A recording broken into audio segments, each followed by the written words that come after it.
these. One thing that keeps me puzzled, despite having studied finance and economics at the world's best universities, the following question remains unanswered. Why is it that 5,000 units of our currency is worth 1 unit of your currency, where we are the ones with the actual gold reserves? It's quite evident that the aid is in fact not coming from the West to Africa, but from Africa to the Western world. The Western world depends on Africa in every possible way, since alternative resources are scarce out here. So how does the West ensure that the free aid keeps coming? By systematically destabilizing the wealthiest African nations and their systems, and all that backed by huge PR campaigns, leaving the entire world under the impression that Africa is poor and dying and merely surviving on the mercy of the West.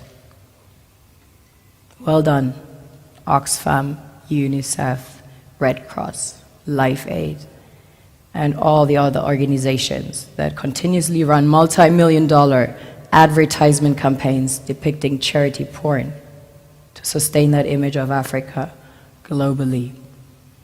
Ad campaigns paid for by innocent people under the impression to help with their donations. While one hand gives under the flashing lights of cameras, the other takes in the shadows. We all know the dollar is worthless, while the euro is merely charged with German intellect and technology, and maybe some Italian pasta. How can one expect donations from nations that have so little?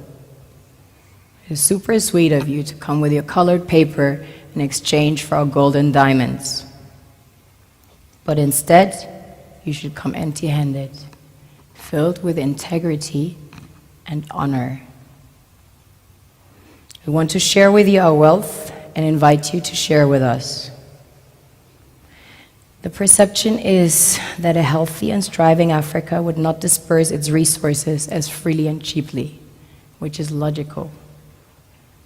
Of course, it would instead sell its resources at world market prices, which in turn would destabilize and weaken Western economies, established on the post-colonial free meal system.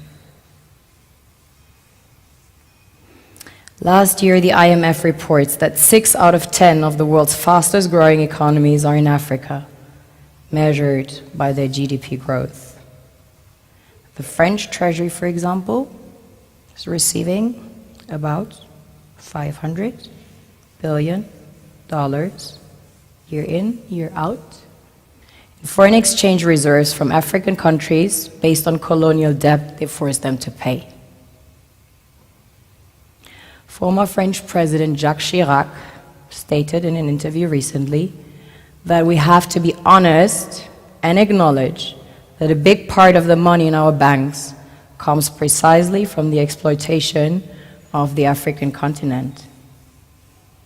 In 2008, he stated that without Africa, France will slide down in the rank of a third world power.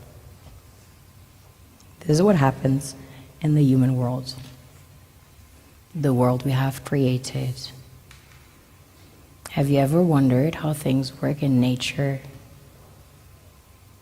One would assume that in evolution the fittest survives. However, in nature, any species that is overhunting, overexploiting the resources they depend on as nourishment, natural selection would sooner or later take the predator out, because it offsets the balance.